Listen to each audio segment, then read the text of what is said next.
It's the show that's moving fast. It's called The Captain and the Real Deal Podcast with our brother Top Gun, our flight engineer. We're talking Vikings and Hawks, man, the tip of the spear, because we float past clowns with the greatest of ease.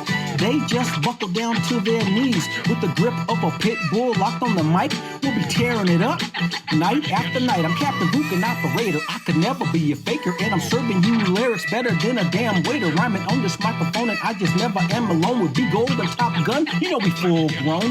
Can you hear my tone? I'm in the podcast zone, giving you a taste of my microphone. The homie by my side, he will make you glide. So Big Gold, slice and dice and bring this party inside. Cut it up, B Gold. We get the call with the ball and we're ready to maul. There's no competition, we will never fall. Ball could be in the air or for that 9 route. I shake and bake at the line of scrimmage and I'm out. And off to the house with 6 more for the squad, generating the speed of a NASCAR hot rod. On arrival, the 12s go mad. The opposition got the Emerald Nation is glad. So brace yourself for the show that's the most. While B Gold is spinning, I'm one of your hosts. We also got the real deal who makes his cameo with unfiltered thoughts that'll jam you, bro. And our technician, aka Top Gun, he'll test his skills for fun, and he's never on the run. I'm Captain Fook, unfadable, just like the real deal. The bigger the headache, the bigger the pill. That's a shout out to the homie George Clinton, the masters of the funk, yo. That's my opinion. So in 2022, and it's season 2, Captain Fook and the Real Deal are ready for you. If you're ready for us, there's no time to discuss. It's about that action, y'all. So get your butt on the bus, because the Captain and the Real Deal are ready to go. And if you are too, then let's start the show, because it's the Captain and the Real Deal Podcast. What's it called? It's called the Captain and the Real Deal Podcast. All right, then let's start the show.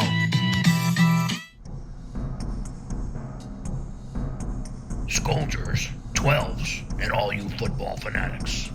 Welcome to another episode of the Captain and the Real Deal Podcast. On today's episode, them guys will bring you all the latest news and information for their respective teams, the Seattle Seahawks and the Minnesota Vikings. Ladies and gentlemen, boys and girls, Damen und Herren, it's time for the podcast featuring Captain Fook and Billy Gold, aka The Real Deal. This is the only place that's talking Hawks and Kings, but to be specific, we're talking Seattle Seahawks and Minnesota Vikings. So strap up. We're taking you on a fantastic voyage, unlike any you've ever been on, so sit back and get ready to set sail to the emerald-rich lands of the Seattle Seahawks and the treasure-filled valleys of the Minnesota Vikings, with your hosts, Captain Fook and Billy Gold, aka The Real Deal. Let's get it.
Welcome to the Week 3 recap episode of the Captain and the Real Deal podcast. I'm Billy Gold, along with my co-host, Captain Book. What it is, everybody. Let's go. And the Maverick. Top Gun. Mike, our engineer, production engineer. Cruz. Split them. Come on, get those G's, Mike. Get those G's. I don't think their jets can handle it. Abandon ship. Negative. Cancel that order. Stay in the fight. Mike. Landed on that carrier. Landed on the deck. After you do a split S. All right. Another great episode up today for you guys today. Our audience, welcome. We're going to recap the Week 3 matchups for our respective organizations and then preview a trip across the sea for the Vikings. Yes, early start. 9:30. I'm going to be up. I'll be ready. Early. I'm early to watch that game, the prep. Why not? And we're going to preview, like we just said, the Week 4 matchups. As always, I suggest you fill up your solo cup right to that line, a little topper. You're good to go. Sit back and get ready to keep on keeping on. Are you going to give them the history of that or not? Not yet. Not yet. I will not. I will not drop it on them at some point. Absolutely, because we both know, but we grew up. It's old school. Hey, Cap. My brother, what you got? You ready to roll? Only if they call me to the bridge. If I am sprinting to the bridge. Yeah, I'm ready to roll. You know, we had a heck of a weekend in Seattle. We're going to break it down, but we had a heck of a weekend. After we get done, though, we do need to, after we unpack that game, we got to repack and get ready to head to Detroit to go on a road game and get hopefully get a road win. But we got to get through what we got to get through first. So without further ado, kick it off, B Gold. All right. We're going to get right to it and start today with a recap of our teams. All right. Okay, let's get to the Vikings recap. There it is. Jaller Horn. I heard it a lot. Yeah. Okay. So let's go from the skull to the Jaller Horn. Drag that out, Mike. Drag that out. First half. Story time. Man, keep it down a little bit. Vikings win the toss and they defer. Detroit starts at their 20. They move it downfield and miss a 48-yard field goal. Vikings get the ball back and start at their 38. They move to the Lions 38 and Greg the Leg Joseph, they put him out there for a 56-yard field goal. Not sure on that drive, as you pointed out, Cap, during our text, why they didn't continue to run the ball. They were really moving the ball good. Can't get enough. You know, he misses a 56-yard field goal, still 0-0. Lions get the ball back. They start at their 46-yard line. You're going to see a trend here. Detroit goes for it on 4th and 5 at the Minnesota 35-yard line, and they make it. They finish the drive with a 2-yard TD run. Shell coverage again this week. You know, as we talked about, shell coverage. Yeah, I'm not a big fan. You know, we'll get to that later. 0-7 down. Vikings try to run it out of the end zone. Only get to the 19-yard line. And you know what happens?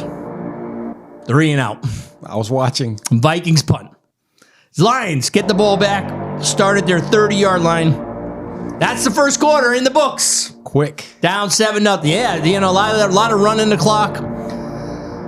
Lions methodically go 70 yards and finish with a 6-yard TD pass. The defense does not look good to this point. We're down 14-zip at home. It's true. At home. We had snow falling before the game. Got the fans psyched up. It's silent in the building. 14-0. I knew the Lions were going to be tougher this year.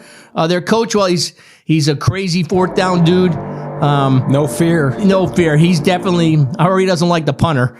One or the other. Or he used the punter for another position on the roster. Who knows, but he is not afraid on 4th down. Down 14-0. Vikings started the 20-yard line. And you know what they do, Cap? Talk to me. They answer. Cook and Madison head the way on an 11-play, 80-yard drive, capped off with a capped off. See, like reference to you. Hit it up with a 1-yard TD pass to Adam Thielen. Hey, Adam, he showed up. Thanks for coming. Week 3. Where were you? Week 1 and Week 2. 14-7. Vikings down. Detroit gets the ball back. They tried to run it out. They start on their 14-yard line. Defense. What do? They make a stop on a second 4th down try, 4th and 2. And we stopped them. We stuffed them. Get the ball back on the Detroit 49-yard line. Here's what happens. Cousins misses a wide open KJ Osborne for a TD, but redeems himself by converting a 4th and 6 with a pass to Thielen. The TD catch seems to have woken Thielen up. He was playing. He was. I was having fun watching him. Cook finishes the drive with a 4-yard TD run by Dalvin Cook. That's what I said. 14-14. Cook was cooking on that drive. Running game's working. 14-14. Detroit gets the ball back, starts at their 25-yard line. What do the Vikings do? Two series in a row. We force a punt.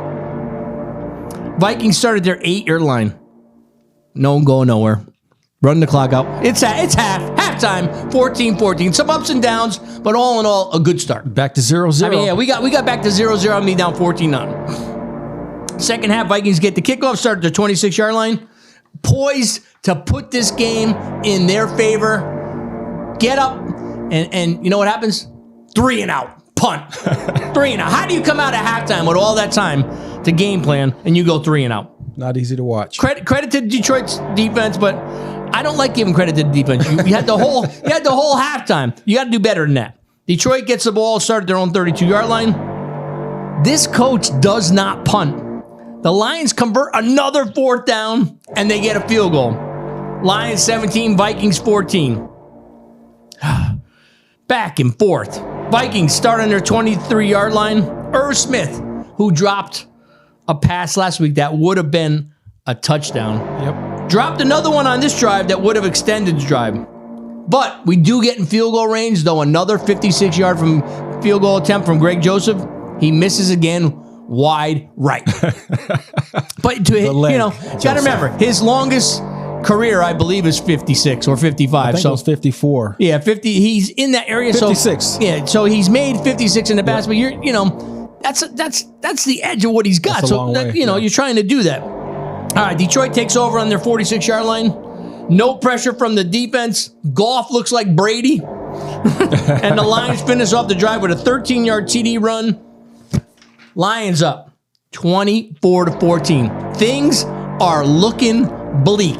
We're going to lose at home to the Lions, a division rival, and go to a 1-2 record. Vikings get the ball back. They start on their 35-yard line and are on a nice drive. But Dalvin, in the kitchen cook, fumbles after running into the back of his own offensive lineman. Yep.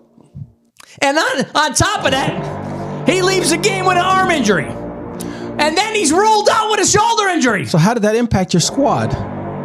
How's your running back room? How deep is it? The running back, yeah, we are running back U. We are RBU, right? We talked about that. I heard you talking about that. I put ours right up there too, though. All right, end of third quarter. Detroit takes over on the 42-yard line. Vikings defense stands up. 3 and out, and Detroit punts. Vikings get the ball, and they start at their 26-yard line. This is a chance. You got to cut into the lead. 24-14. Let's go. 3 and out. How many during the episodes I've been saying 3 and out? Where is JJ at this point? Where's Justin Jefferson? Greatest thing since sliced bread. Where is he? All right. Our punter pins him back to the 9-yard line, and we stop him, and they punt. We get the ball back on their 43-yard line. This is the time. This is the time. This is it. What are you and we respond. We drive down the field, and Madison finishes off with a 6-yard TD run. 24-21 Lions. Detroit starts at their 23-yard line. And again, they go for it on 4th down. And they're stuffed. They're stuffed. Finally. We take over on their 30-yard line. What's this coach thinking? What happens? Play with fire too often? It's a possibility you might get burned. But here's what happens. We turn it over on downs. Yeah, you gave it right back. We gave it right back. What's going on here? We had the opportunity. All right. Detroit takes over on the Vikings' 47-yard line. And Vikings linebacker Zadarius Smith, who, by the way, since week 1 against his old squad, he hasn't been worth the price of admission. Dude, come on. You said you were going to ball for us. What's going on? He's not bringing it? No, he got hurt on the drive. Turns out he's okay. Good for him. Detroit misses a field goal. One last chance. What down did they kick it on? Second or first? What's that? The Lions. What down did they kick the field goal on? They kicked it on 4th down. Oh, they didn't? Yeah, Okay. yeah. Because I figured he thought if he got up by 2 scores, a field goal would be able to tie it. Yes. Right. Yeah, exactly. You're right. I get where you're going with that. I just want to make sure you're tracking with me. One last chance for the Scolders. What is going on? Sell that boat in. Let's go. Got it, exactly. So the Vikings take over on their 44-yard line because he went for this field goal. He should have, in hindsight, punted it down inside, the 20-yard line, right? Field position. You gotta think about that. Position. I can't be impulsive out there, but that happens. All right. Woo! Vikings take the lead on a 28-yard TD pass to KJ Osborne. Osborne on the drive, 2 catches for 57 yards, 28-24 Vikings. 45 seconds to go. Detroit starts on their own 25-yard line, and the Vikings intercept Goff. The Vikings take a kneel. And skull, baby! Win 24-20. Get the W. Wow! Well done. Wow. I was excited when I saw your game. I was fired up. I got just some final thoughts before we get a recap of the Seahawks game. And I might do the game balls before we turn it over to you. So here we go. Final thoughts. I'll take the win, but it felt like a loss. I will. That happens sometimes with the Vikings, who have supported all of my life, makes my football watching tough. It does. It does, Cap. So guess who the Lions play next week? Oh, I know exactly who they play at their house in the Motor City. We're coming to see them. Seattle travels. Seattle's coming in, baby. That's why we got the luggage. We got the luggage packed up. We got to unpack first, then repack. Headed to the Motor City. All right, so just 2 game balls this week. Kirk Cousins, he doesn't play defense. He always gets called up by the national media, but he made the plays on the final drive to win the game. That's what you have to do. You like that? Top Gun. You know about that Top Gun? Yeah, that's awesome. All right, we'll get to that. Yeah, that's all good. And wide receiver KJ Osborne. Okay, good. Yeah, he should get it. Final drive was big with JJ getting all the coverage. KJ stepped up, ran 2 impressive routes, and 2 catches, 58 yards, touchdown. We need the wide receiver number 3 to step up because they were double and tripling JJ. How come Thielen doesn't get a game ball? For what? He caught a 1-yard TD pass. I could have caught that. He caught more than 1 pass, though. Didn't he keep some drives alive for you guys? He was better than the first 2 weeks, but you don't want to give him no love. No, I do not. I do not. So let's talk about you like that. Back in the day, Kirk Cousins played for the Redskins, and the media's been always killing him since he came into the league. They've been killing him. He can't do right. He gets all these great statistics, but his team he never has above a 500 record. Well, one game, it was impossible for them to win, and he managed the comeback. And as he's running through the tunnel on his way out, he stops in front of some reporter, and he goes, "You like that?" So that's become his catchphrase ever since then. And the funny thing is, he did it to Mike Zimmer right in his face, and Mike Zimmer wanted to fight him. Remember that one? Do I? Love it. So right. I have some thoughts on your game. Okay. I checked out the game. I want to say this first. Daniil Hunter, however you say his first name, he's a baller.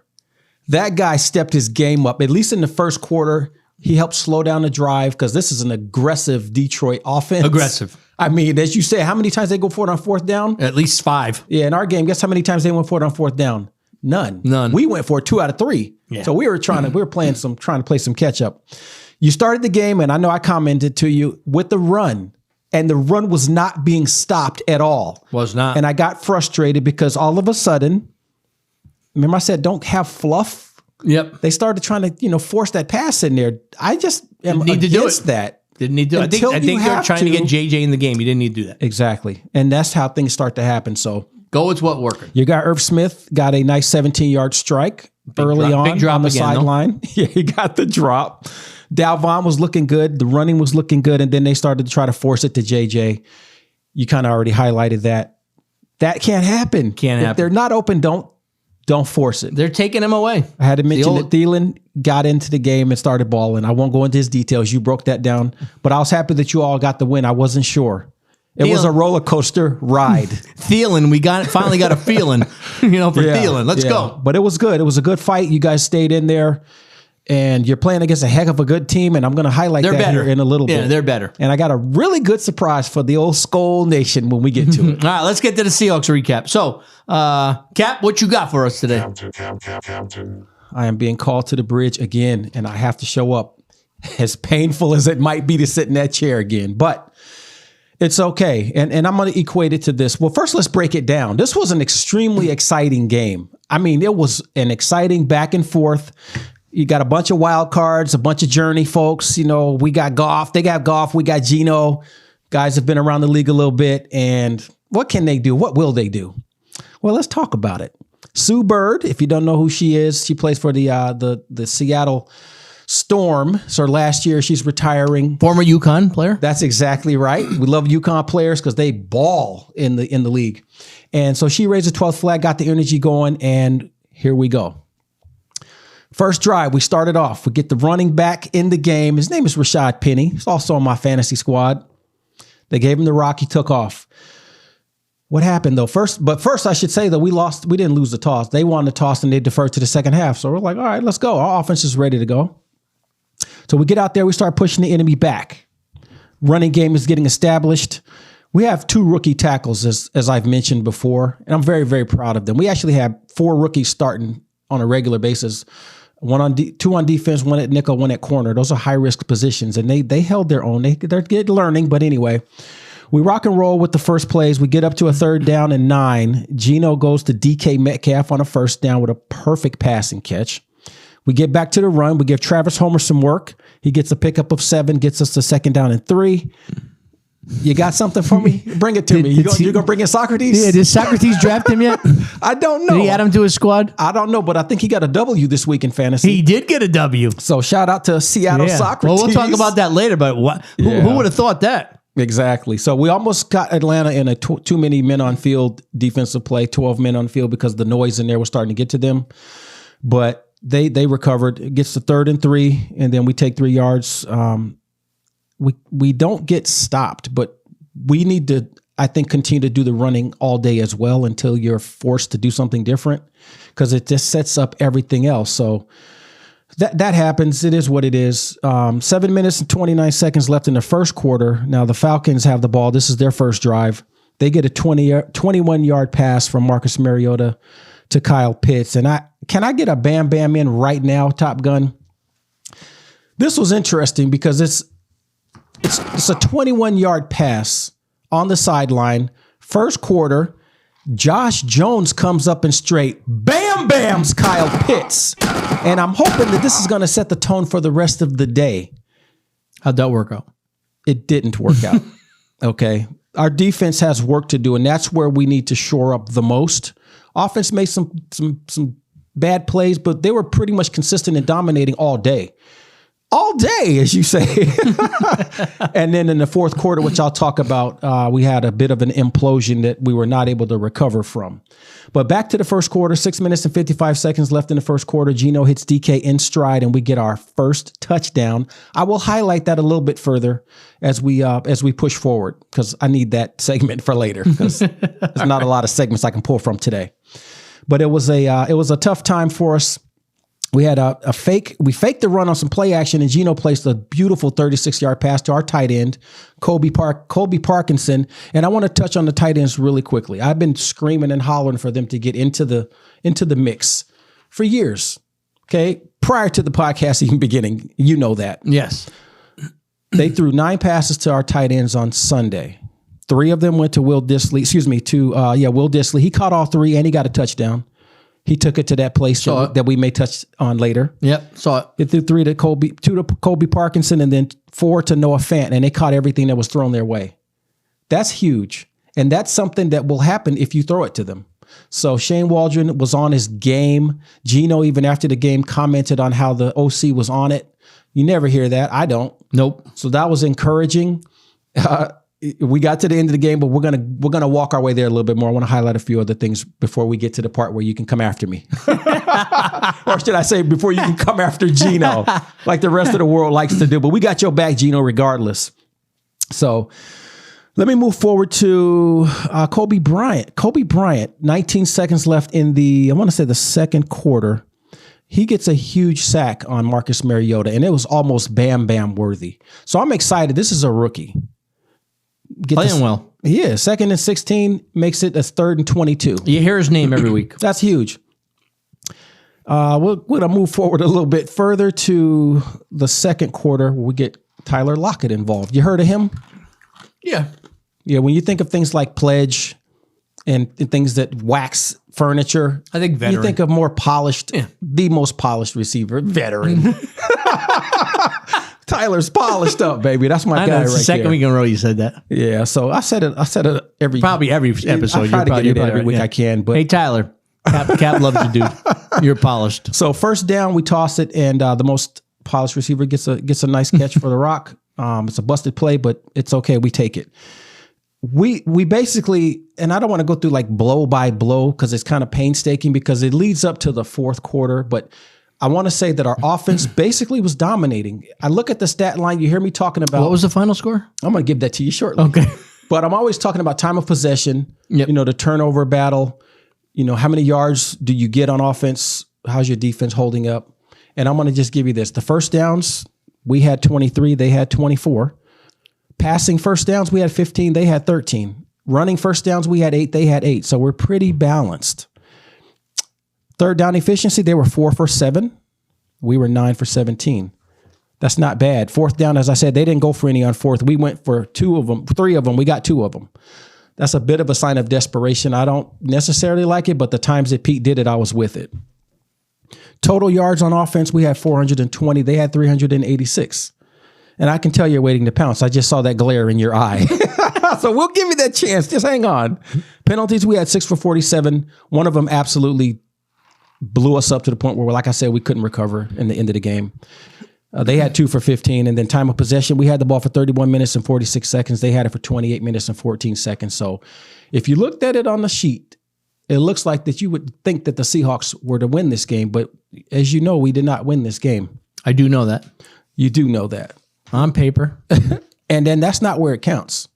It's not where it counts on paper. So I want to just go through this last drive of the game because it was a bit painful. Okay. We had played so good up to this point. Offense is completely in control. We get it after the 2-minute warning. It's Geno Smith. He gets sacked at the 38 for a loss of 10 by Mr. Jarrett. I think his first name is Grady, as in Sanford and Son. I'm not sure. So the sack, though, that I want to talk about, if you look at how that happened, the pressure was immediate on Geno. And it looked like our center, Austin Blythe, had switched his cleats out with some well-oiled roller skates. And the nose tackle just went right through him. Yep. And it just collapsed. And what was Geno to do? I mean, you want him to throw the ball away if you can. Not catch a grounding ball, though. That's what you got to throw it away. If you can. Yeah. He's in the pocket, though. Yep, agreed. So if you throw it and it doesn't work, you're going to lose that down. And now the game is over and you look like clowns. We're trying not to go there. So he eats the ball. He learned that from Russell. Russell was good for hurting us, but living to fight another day on those sacks that he took. So he takes the sack, and the next play, it's 4th down, no huddle. Geno throws a pass deep right. Pressure's all up in his grill, and we get the pick, and that effectively ends the game for us. The mistake that haunts him. Yeah, that one did haunt him. I'm just saying. Yeah. But we've had this conversation. You know what, though? Yeah, we've had the conversation. But I don't want to put this on Geno. And I didn't say it was always his fault, but regardless. Yeah, he has tough circumstances he has to own overcome. it. Yeah, he has to own it. You know, the pressure is if they don't make that, if Damian Lewis doesn't have the holding call on the holding penalty, we're not even in this situation. But guess what? That's football. Yeah, exactly. Everybody has to be disciplined through the whole game. These last 2 plays, they controlled whether we were going to win or lose, and we didn't get it done. You used the word "if," right? Yeah, I've used that. You know, if I worked out every day, I'd have muscles the size of you. But just some stuff. Just there's you can't use the if. When you get your opportunity, you have to get it done. And you can't blame anybody else if that happens and you don't get what you wanted because they were more prepared. Exactly. If I had it my way, I'd be coaching the Vikings. So if. Or owning them and coaching them. Actually, I could do it all. I could own them, I could coach them, and we'd have a Super Bowl. How about that? Let me say, you like that? Do you like that? I want to say this though. After I got over my frustration and I was upset because we didn't get the W, and I felt like we earned it. But again, this is football. You got to earn it all the way to the end till the clock strikes 0. But as I thought about this particular roster that we have, and the effort that they put forward and the fact that we lost it in the kind of the last minute, it made me think of a playoff game we had when Russell Wilson was either in his first or second year. We were in the, at the time it was the Washington Redskins. I forget the name of their stadium. I don't know if it was RFK or not. No. But it was the one with the horrible field. Because that's the same game that RG3 messed his knee up. Actually, it could have been RFK, but it's had a couple names. Good. Yeah, so that's the same game that RG3 messed his knee up. But I remember what Russell said after he got into the tunnel. He was running out of there. He's like, man, we are going to be so good next year. And that's how I feel about this particular team. We're going to struggle some more this year. And don't think we're already looking at next year. You guys aren't going to struggle either, my friend. You guys will too. But when I talk about Detroit in my little briefing, you'll hear how good they really are. Finally, you took a shot at me. Finally. Finally. I've been waiting 27 episodes. It's all good. Finally. We're getting somewhere, Top Gun. We're just making things we're getting somewhere. You finally took a shot. Finally. I'm going to have to give an alternative name for you. Hey, maybe I'll get a tip of the cap. Captain. Thank you, brother. All right, so here's my Seahawks recap. I'm not going to beat you guys up as much as you think. Okay, it's all good. We can handle it regardless. I do like this Falcons wide receiver, Drake London. He's a baller. He's a straight and the baller. other guy that got hurt. He's a straight baller. I like baller. Drake London. I'm thinking of the guy from Detroit, my bad. Exactly. Yeah, Armon Ross St. Brown. Yeah, he's no joke. Vikings beat him up. He needed 8 catches to set a record. Didn't happen against my squad. Didn't happen. Hopefully he'll come and play against us. Yeah, well, I don't think. No, you guys are set up. Thanks to the purple people eaters, there's no DeAndre Swift against you guys, and it doesn't look like the wide receiver is going to be much of a factor. How about that? You like that? I like that. Let's go. Let's get to the rest of the recap. Geno Smith. Talk to me. I've said he always has that play that just doesn't make him a complete quarterback. And you just made a comment that Russell was in his first or second year. Yeah. And he made the statement running through the tunnel. Geno's like in his 55th year. How many starts has he had though? Doesn't matter. The clock is ticking. The clock is ticking. Yeah, you're right. I agree. He's had enough. Get him out of here. No, he's good. Get somebody else. No, trust me. We're going to ride with him. And we know you're going to ride with him. He ain't got many choices. We got Drew Lock on the sideline waiting to get in, but Geno's good. Geno's good. And we just need a couple of things. He's more often bad than good. Let me highlight something for folks that don't know. They don't know a lick about football. Is that what you're this is how football works. You need time to get your chemistry right and gel. And most of the starters in the NFL only took us 4 episodes. What are you talking about? That's what I'm saying. Let me get to that. Let me get to that. He said 2 years. Most of the players that start in the NFL didn't even play in this preseason abbreviated season with these 3 games. True. So they're coming in, knocking rust off. Their timing isn't right because you're playing with game speed with legit defensive and offensive schemes coming at you. And it takes 3 to 4 weeks to get yourself right. So this week is coming up, week 4. You're going to see much more polished football all throughout the NFL. And your team's going to look better. And my team's going to look better as well. Okay, but now, looking good and winning are two things. The guy from the University of Minnesota, the college, looking good and doing what? Say that again? I said looking good and winning games are 2 different things. That's true. And we're going to try to get the wins, obviously. But I want to say that your guy, Boye Mafe, from the University of Minnesota, not the Vikings. Remember I mentioned he was holding up the edge in the game before? Yes. He was doing it again and making plays. Good pick. Pete Carroll said they're going to try to get this guy some more time. Yeah, they should. I agree. Yeah, absolutely. I don't care how long you've been in the league. If you're putting it down and you're performing, doesn't matter. Let's go. Get him on the field. I saw a linebacker we drafted, Bryant Asamoah. Oh, thank you. Oh my goodness, did he play great? Let's save it. He played great, and I saw him. Yes, he did. I saw him on a special teams play just blow it up, right? And I'm like, you got to get this guy in the field during defense. Yeah, you got to get him out there. I mean, it happened so fast. So fast, right? He was shot out of a cannon. He is not joking. He's not joking. He stood up. I had to make a note of it. All right. So let's get a tip of the cap from the cap. However, I'm going to do a tip of the cap from the deal first. Let's get that. All right. To the Falcons, they came into a hostile territory. And I mean hostile. And they got the victory. So I'm giving a tip of the cap from the deal. Wow.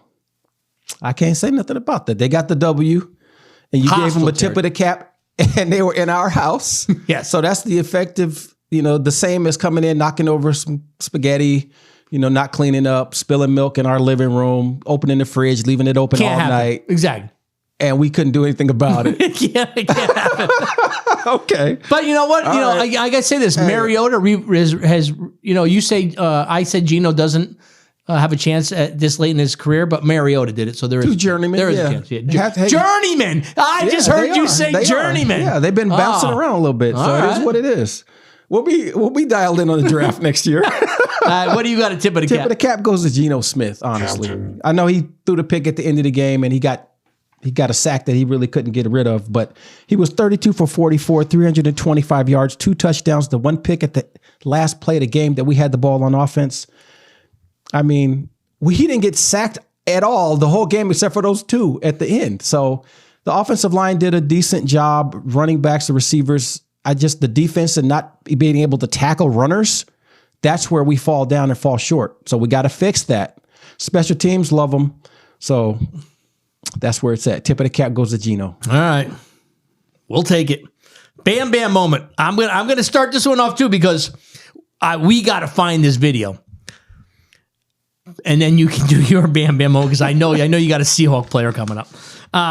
Bills offensive coordinator Ken Dorsey in the booth destroyed his tablet after the Bills could not get a playoff. Yeah. They couldn't get a playoff. You guys got to see this. I saw it. We got to find that clip. Anger management is in need. Oh, my goodness. That was out of control. Yeah, and you know what? I hope he has an expense account because he's got to put his tablet on because he needs a new one for next week. Yeah, that was out of control. Out of control, that looked like an infant or a kid like having a tantrum. Oh, yeah, it was a tantrum. It should have been the tantrum of the week. But yes. Yeah. What do you got, Cap?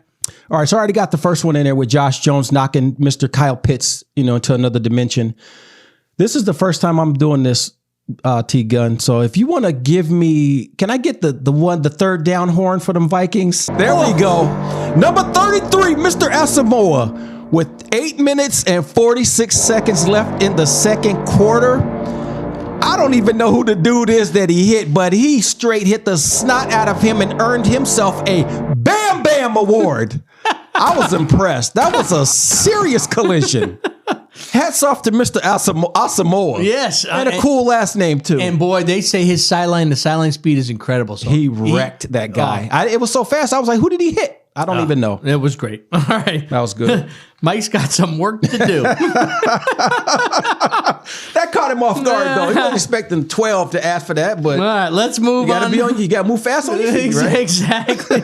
You got to bob and weave, right? No doubt. Bob and weave. No doubt. Right, let's move on to some open items from the previous episodes. Open item number 1. Who did the Vikings play in 1989 when Rich Carlos kicked those 7 field goals? Well, they actually won in overtime, and they beat the LA Rams. Actually, I don't know if it was the St. Louis Rams at that time, but they beat the Rams 23-21 at the Metrodome. Wow. My second, you gotta like that. Yeah, my second open item. Or do you like that? We won 7 field goals. Former Broncos kicker. That's where Russell plays. He does play over there, doesn't he? Yes, he does. He rode a Bronco to the Mile High City. And he had a win this week. Second he open left item. From the Emerald Nation. Oh, what a pity. Second open item. Cap's 40-yard dash. Happened on Thursday, of course. That's true. Kept my word. He pulled up. Lightning and thunder everywhere. Just like Odin would want it. So Top Gun and the Real Deal had official times of Real Deal 5.9, Top Gun 6.1. On Thursday, Cap's 40-yard dash had an unofficial time of 5.39. Hey. There is video, but it looks like it was altered. So that video was the number 240. Let's call the big J Bird in. Yeah. That man is as credible as the day is long. He was my witness. And you know what? There might be a witness? surveillance cameras to help back a brother up. Can I get a witness? Let's go. All right, let's get to the new segment by the numbers, number 4. We have a correction from last week that I caught, even though he's a Seahawk player. Kitna wore number 7, not number 3. Okay, cool. You got me slipping. No, I actually called him out first, and you agreed with me. But I after I got up, I was like, I think I made a mistake, and then It's all good. Going back. All right, Vikings that have wore number 4. Believe it or not, Archie Manning wore number 4 for the Vikings. Wow, I didn't know he played for you guys. Yeah, at the end of his career. Wow. Dale Dawson, who? Donald Owikobe? Mike Saxon? Doug Bryan? No. Eddie Johnson? No. Chris Cluey? Punter? McLeod Bethoy? Thompson? Brad Sorensen? Ryan Quigley? What is going on with the number 4? Don't know. There's only one number 4, and he comes from the hated rival Packers. Your favorite. It's Brett Favre. And Brett Favre represented the purple for one of the 2 years very well.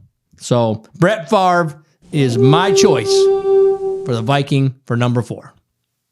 Cat, what say you about Seahawks at number 4? Nothing right now because my slide didn't pop up, so I got to locate it. So All right, well, you know what? We can go back to that. I'll segue us into the fun facts for the week. So let's get the fun facts. Fun fact number 1. I know you're going to dig this. The last 2 times Minnesota won the NFC North was 2015 and 2017. So check this out.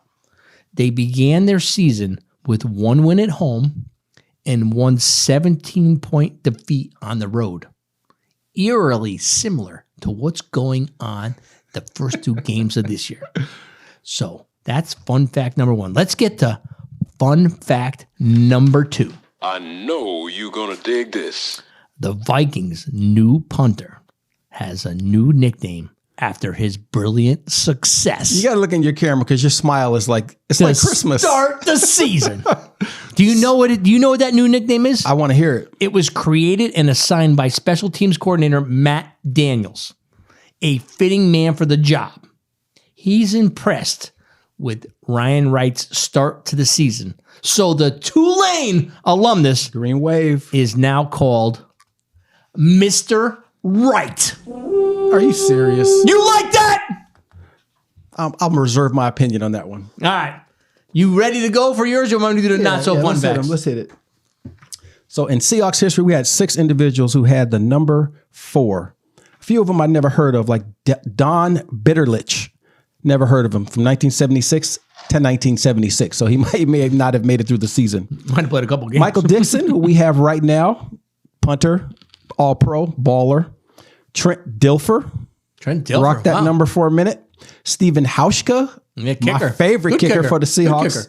He had it, and so did a guy named Chris Hopener. I don't know him. And John Casey, who was another kicker. Oh, you did your homework this week. Gee, Yeah, who I had help. I I had help. Thank you. Shout out to B Gold and his IT skills. Thank you, brother. So out of that group, I have to give it to Steven Hauschka. Yeah, I agree. I like Dilfer and I like Michael Dixon a lot. A lot of great kicks. When Michael Dixon is done, he's probably going to be the guy. We'll see, but Hauschka made a lot of great kicks for you guys over the years. Tons. Money. Very reliable. Okay, let's move on. Do you have any fun facts? No, I don't. You do not. They were unfun facts this Okay, weekend. let's get to a not so fun fact. I know you're going to dig this. Kirk Cousins is now 2-10 in Monday Night Football. The worst record in NFL history. Hey, Kirk, learn how to play on Monday. What is up with that? I don't know. Not so fun fact number 2. I know you're going to dig this. Against the Eagles, the Vikings surrendered 300 plus passing yards and 50 plus rushing yards to a single player for the first time in 61 years or franchise history. It's not good. Not good. Not good at all. All right. Do you guys play Atlanta this year? I don't think so. Okay, if you do, you have to keep an eye on Cordarrelle Patterson.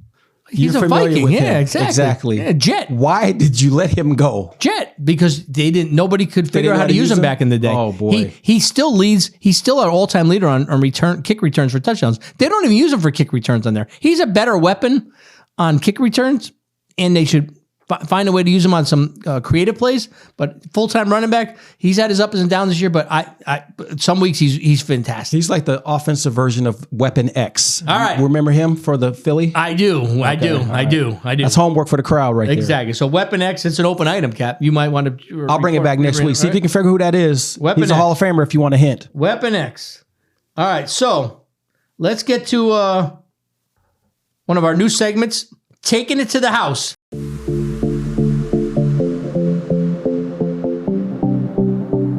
House music.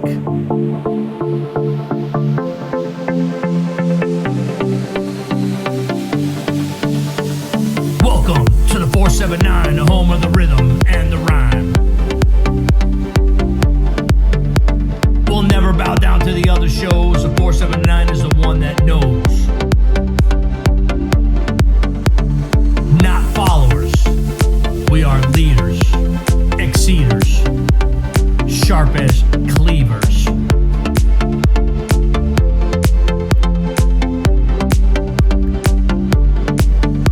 As Snap would say, don't believe the hype. Ours is the show that's the prototype. The 479 is for sure legit. Can I get a witness?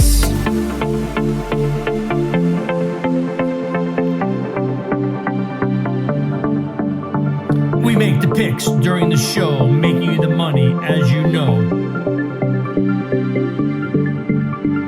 Helping you pick your fantasy squad. Back in the day it was Ahmad Rashad. Lynch, Largent, Target, and Moss. With them in our lineup, there was no loss. HOUSE, 479 is where we be.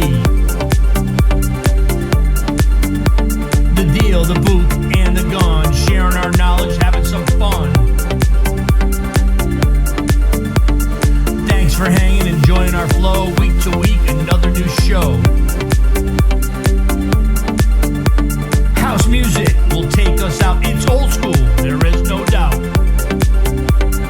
House music.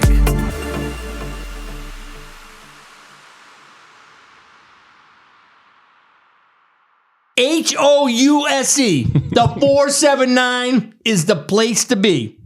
Why, you say? Because we bring you the big plays that go to the house. Third-year wideout, KJ Osborne, scored a go-ahead touchdown on Sunday with 45 seconds left in the game, taking a pass from Kirk Cousins to the house from 28 yards away. Here's what it sounded like.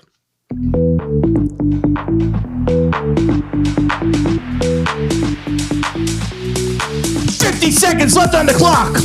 No timeouts. Vikings, 1st and 10 at the Lions' 28-yard line. Cousins in the shotgun. Thielen and Osborne out to the right. Jefferson out to the left. Here's the snap.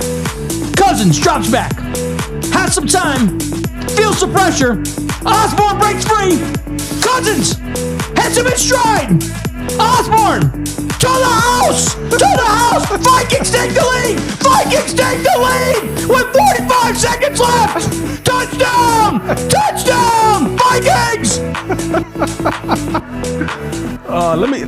You got another one? No, that's it. Can I do two or one? It's only supposed to be big plays when you win. All right. Oh, is that how we do it? Yeah, but you want to. Right, It's a new thing. No, give one.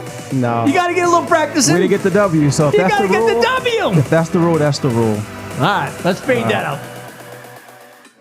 Yeah, to the house. You know, the excitement I thought fades you said if you anybody lose. that gets into the house gets to go into the house segment. No, we'd be here all day. That's They score true. 45 points every game. That's true. You got to win. That might happen next week. Or the week after. Yeah. So I didn't even get the highlight. Like, give us that yeah again. Give Yeah. give that crowd the yeah That's again. that late night radio DJ on the jazz station voice. Oh man. No, if you got one, give us. The crowd wants to hear. You got one this week. It's a new segment. We didn't know. Give us one. Give us one with the house music. And I'm gonna mix it up. Go ahead. Yeah, Hook give me us up, Mike. one with This is the how I house. went down to Seattle. All right. It's a huddle. Hey, Gino, this is your boy DK, man. Why don't you hook me up with this? I'm going to run this shake and bake route on these cats. I think I can get to the house. All right, baby, let's go. 40, 77, 40, 2 minutes, 3 minutes and 58 seconds left in the second quarter. Geno Smith drops the dime, and he gives it to DK Metcalf, who goes up and puts number 32 and number 24 inside the box. The ice machine. And takes it to the house. Well done, Gino. All right, so that get you practice for when they actually win a game. Practice when we get it. Hopefully that'll we come might have a couple soon. more weeks, but Hopefully it's this coming Sunday, baby. Let's see. I got to be optimistic. Oh, that's a new segment that we've had a lot of fun with. All right, we finished the taking it to the house segment. Let's get to breaking news this week. Midway through the third quarter, the Week 2 loss to the Philadelphia Eagles, the Vikings decided to take cornerback Cameron Dantzler out of the game and replace him with rookie Caleb Evans. Dantzler didn't play another snap in the matchup after the Vikings sent him to the bench. Why did Minnesota take him out of the game? Was it because Dantzler appeared to be burned on a 53-yard touchdown reception by Quez Watkins? Was Dantzler hurt? No reports of him being hurt. Was it due to his performance? Probably. But Vikings defensive coordinator Ed Donatel stated it was because the Vikings wanted to take a look at the rookie Evans. In the middle of the game that's tightly contested? In fairness to Dantzler, Okay. he also had a series in Eagles loss where he was the Vikings defense. He was the Vikings. He made some great plays. He displayed a knack for tackling that stopped the Philadelphia drive on a night where the Eagles drives were rarely stopped. Yeah, he was playing So pretty good. I will continue to keep an eye on this, and I do have an update. Dantzler played a big role in this week's game versus the Lions and played well. Maybe Donatel was just taking a look at someone else. You know, there doesn't seem much to back it up. Or some kind of disciplinary thing where he might have said, "Hey, coach, you know, some explicitive," and he said, "Hey, go sit to the bench, kid," something like that. What was the score when that happened? I do not have that. Because that's going to tell you a lot. Going to tell us a lot. Yeah. But if we were down by 3 scores by then, And then they put in the new guy. There's Exactly. something else at play. So I got outside the box with the real deal. After that, we're going to get the cap, do a preview of the Seahawks upcoming matchup. But let's do outside the box with the real deal. Since the AFL-NFL merger in 1970, the Vikings are 31-18 in Week 3 games. This is the third best record in the league in such games during the time frame. By the way, update, we're now 32-18 after beating the Lions this week. Well 3 done. of the last 4 teams to win a Super Bowl lost games by 17-plus points in the regular season. That happened to us already this year. The 2021 Los Angeles Rams, twice in 2021, the 2020 Tampa Bay Buccaneers, and the 2000 New England Patriots. Looks like a trend here. We're going to get this ship sailing to the Super Bowl, which, by the way, I don't even know where it is this year. Isn't it Arizona? Is it in Arizona? I think so, but don't So, quote me. hey, Don't Mike, quote when me. you're out in Scottsdale, find me a hotel. Find me a hotel where I could stay close to the stadium for the Super Bowl while I watch the Vikings get their first victory. You mean while you watch Buffalo and somebody else from the NFC? Okay. Well, it ain't the Seahawks. I couldn't stand for that one. Yeah. So, Mike, our master plan has worked, dude. We've got him to say 2 negative things in 1 week. This is great. It's all good. This is great. This is great. We've found that chink in the armor, Mike. We've found it. He's not the Tin Man. All right, let's move on. Cat, give us a preview of Week 4. Well, you got a team that's 1-2, which is us, and you also have another team that's 1-2. That's actually Detroit. They got their first win after losing Week 1 to a really good Philadelphia team, 38-35. Shout out to Philly and the real cheesesteaks, not at Geno's, but at Tony Luke's. I thought he said Tone Loc. That's coming from a native. He may not know about Tone Loc. I don't know. You know about Tone Loc, Mike? Okay, cool. Funky Cole Medina. So the Lions bounced back by beating the Washington Commanders 36-27. So they're putting up points before falling last week to your Minnesota Vikings 28-24. So this is a team that scored 24-38 every week. Yeah. So they're balling. They're way better. They're playing hard. They were on Hard Knocks, and they are not acting like it based on the past history. So yes, we're going to the Motor City, and we have to see where we stand. I don't know where we stand right now, but I'm optimistic, like I said earlier. We just need to square our defense away. I think Geno's got the offense clicking. Those 2 rookie tackles, you wouldn't even know they were rookies, to be quite honest with you. Here and there, that shows up. But to keep our guy clean in a game like that until the very end of the game, and that pressure came from the middle, not the edge, that says a lot to me. So I think our running backs, our tight end group, our wide receivers are going to be optimistic. I think the offense is going to do their part. You got to go up against a very frisky Detroit defense and a very capable Detroit offense. Now, we've seen Mr. Goff before. He's never frightened us, and I don't think that's going to change, but he has some weapons that can damage the armor, as you say. So what we have to do is we have to be disciplined. We have to go up there, play smart. We can't make the critical mistake, as you've associated with our guy before. That's very important. We have to stay focused and we have to stay disciplined. Defense needs to just hold the edge. Now, if Boye Mafe does get the start, which is, I don't know if that's going to happen or not, or if he's just going to split reps with Darrell Taylor, or how are they going to split it up? They've been killing Darrell Taylor, by the way. I know, because he has high expectations, and he's been close. He got a sack. The media's been killing him. No, I know the media's been killing him. Yeah, and hopefully that'll motivate him to just show them what he's really capable of. Mm-hmm. Like I said, the NFL, we've been seeing high-level preseason football. It's time to turn it into real ball, and we need to do that like now. So I'm not stressing, get the panic button away from me. I don't press those. We just need to continue to be disciplined. Our special teams need to continue to play smart. And if we do that and our defense steps up, we're going to be just fine. Detroit will fight. And you know what? So will we. So I can't say, we're going to blow them out. I'm not going to say they're going to blow us out. I'm saying it's going to be a heck of a game in their house, and we're going to go in expecting to get the W. So. All right. Well, this is your chance. Before we get to the picks, when we talk about our individual games, what do you got the Seahawks winning by? I got us winning by 3. 3. What's the score? Yeah, 21-24. 24-21. Yep. Seahawks. Okay. I'll get to that pick later during the picks. I expect you to do just that. And you can get to the Vikings. So, Vikings Week 4 preview. Vikings travel to London. 9:30 start this Sunday to play the hated Saints. The New Orleans Saints and the Minnesota Vikings have met 36 times over the course of their history. And the all-time record, the Vikings are 23-13 against the Saints, which includes a 4-1 mark in the postseason games. The only one was the Bounty Gate loss, where that whole organization should have been banished, dismembered. They should have been kicked out of the league forever. But anyway, we'll talk about it. So let's take a quick look at some of the games over the years.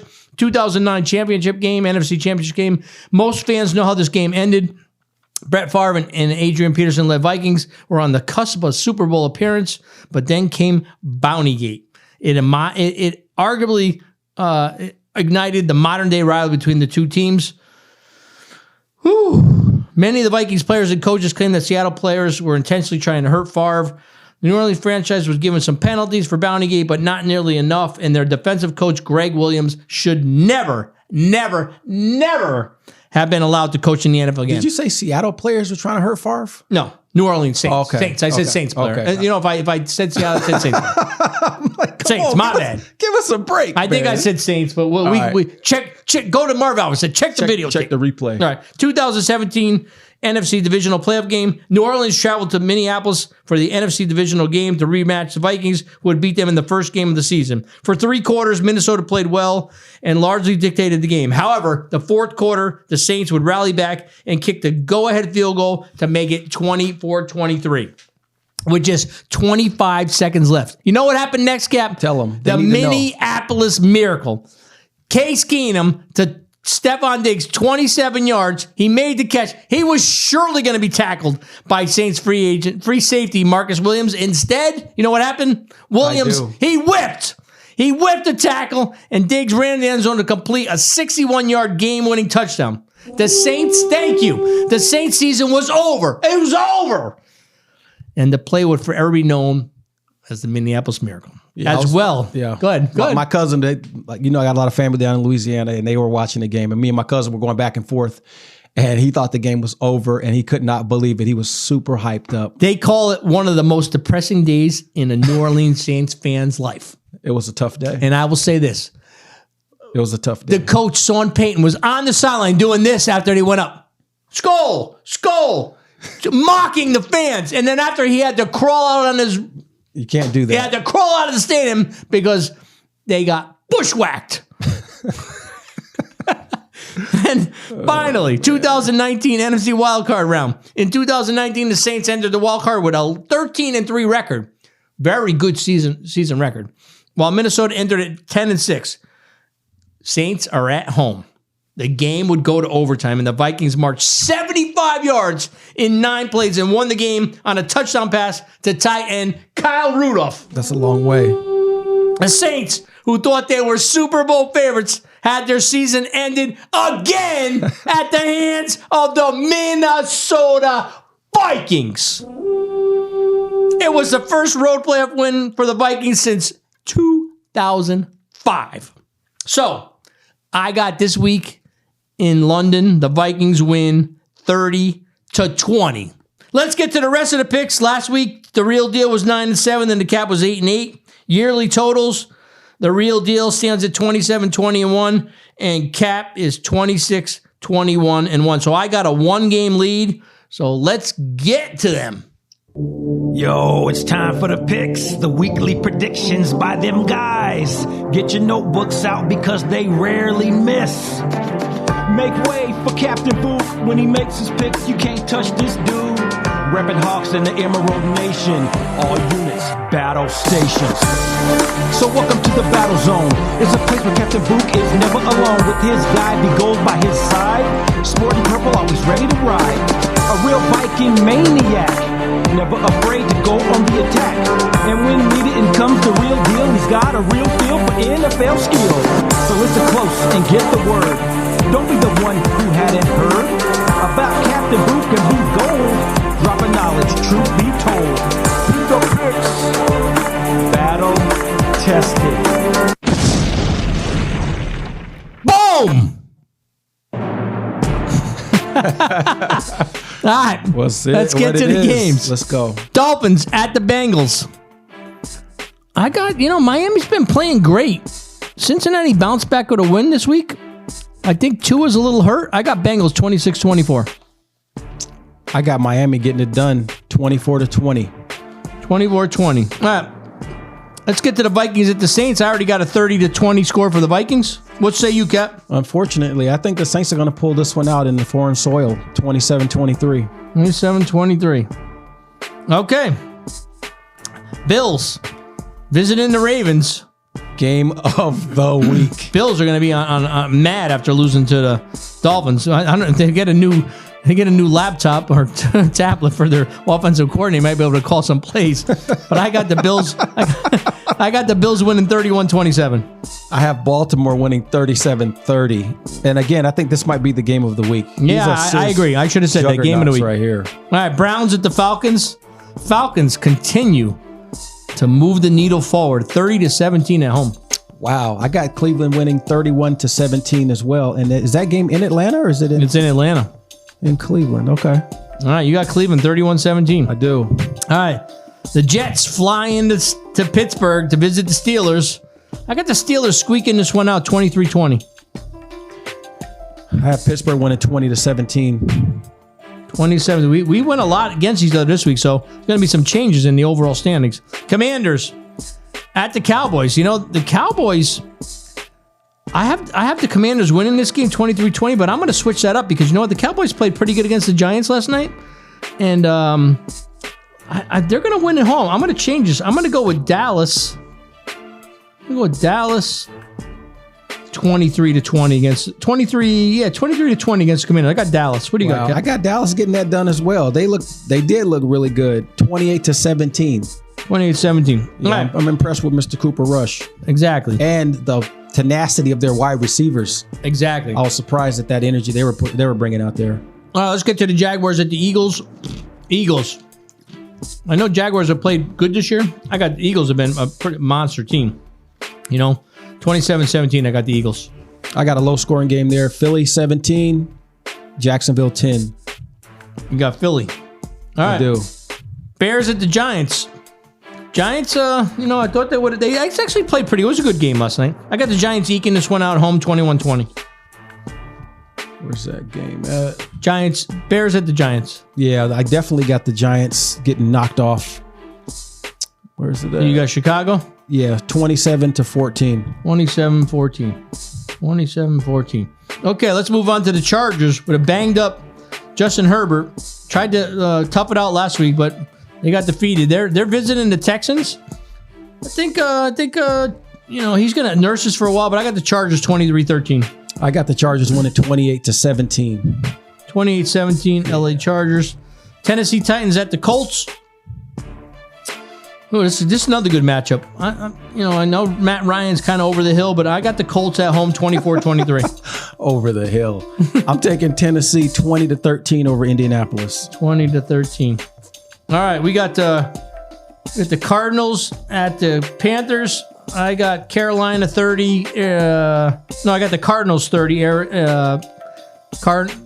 Cardinals 30, Carolina 20. I was hoping you stuck with your first pick. No, I got the Cardinals. I got Arizona 37, Carolina 14. 37-14. Yep. All right. Patriots go up to the Packers, Lambeau Field. Packers, went on the road and beat Tom Brady. What a miscue at the end. I got the Packers pretty much 2-touchdown win, 27-13. Wow. I got them winning 24, Green Bay that is, to 14 over New England. 14. I don't see them losing that one at home. All right. Broncos at the Raiders. I know the Raiders are 0-3. They're desperate. They got to pull this one out. I got them 27-24. You got them dropping to 0-4? I want to predict a tie, but I don't think that's going to happen. I was going to predict a 21-21 tie, but you can. That's bonus points. I gotta see David Carr get this W. Their coach is under pressure right now. They got weapons that haven't been unleashed. Yep. This guy's gonna be playing desperate, so I'm gonna go ahead and go with the Raiders in a tight one. I'll say 24-23. 24-23. Close to a tie. All right, before we get to the Sunday night and the Monday night game, the final game on the slate here is we got the Seahawks at the Lions. Cat picked the Seahawks. What was the score? 24-21. 24-21. Seahawks. Cap's got them on the road at the Lions.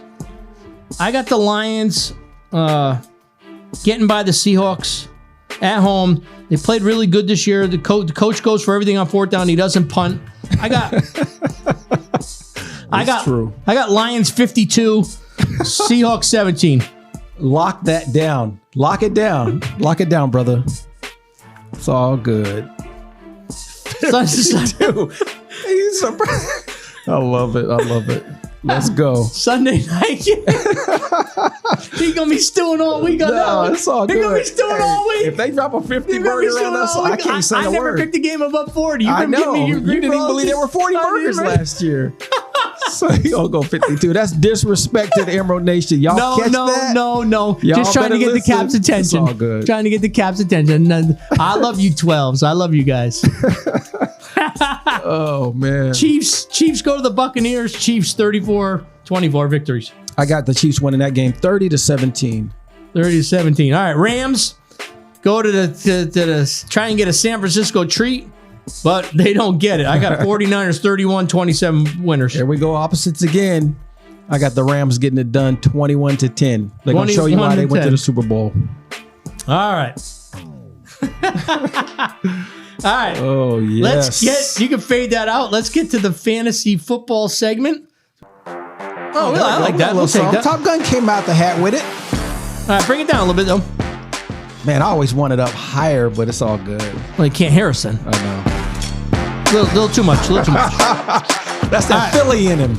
The Real Deal was defeated handily by Crimson Knights. 124-88. Quavius is putting in work. Who improved their record to 3-0 while the Real Deal dropped to 1-2. The Crimson Knights they're trying to make a move here. Already 2 games behind 2 teams in their divisions. It's got to be go time. No doubt about it. Next up is a matchup against the Connecticut Wagon Circlers, who got their first victory this week by defeating Top Gun's team. The Wagon Circlers, I love it. Right, so they stand at 1-2. The loser of this battle might be like the Raiders and have a tough time getting back into the hunt. So, Cap, Talk to me. Tell me about your team, or do you want me to give you the specifics? Well, you can break the specifics down if you'd like to, but I know we got the loss to the G Hockey. You lost to G Hockey 114 to 104 in a tightly contested matchup. Tight. Came down last night. That's your first loss of the year. You now stand at 2-1. And do you know who your matchup is next week? I do. Smell what's cooking. 3-0. The Smell youngster. what's cooking. I see you out there. 3-0. Coming for you. He's coming for us. All right.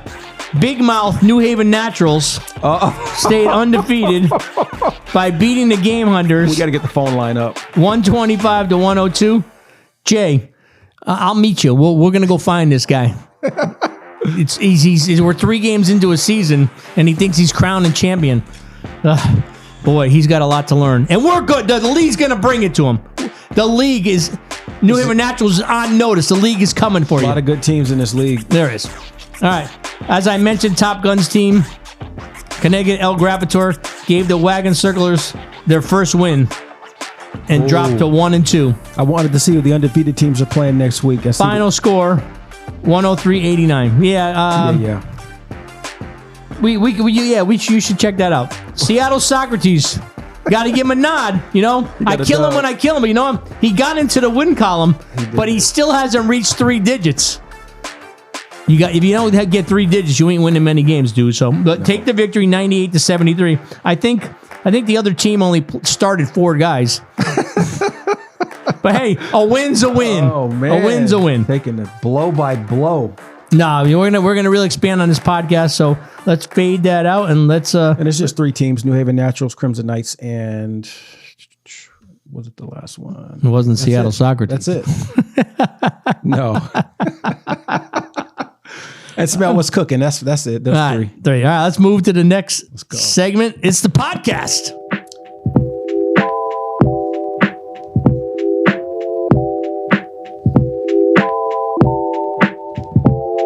It's the podcast built to last. The podcast, we're having a blast. It's a podcast built to last. The podcast, we're having a blast. Normally I'm found on the wheels of steel, but the time has come to drop the field. Be Gold is a name that I spin under, but the real deal's a guy who brings the thunder. Back in the day, it was 5 minutes of funk. The deal's on the mic, he ain't no punk. It's cool when I see you break to the beat. As Eric Beat stated, don't sweat the technique. My lyrics will stand the test of time. Working the crowd with my rhyme. Now it's time to get to the show. Bringing the info so you know it's a podcast built to last. The podcast, we're having a blast. It's a podcast built to last. The podcast, we're having a blast. If you want history, check 1 and 2. All the episodes have something new. From the front to the back or the bottom to the top. The episodes deliver from the knowledge we drop. The cap is the rhyme and I am the rhythm. Like the defense, we are gonna hit them.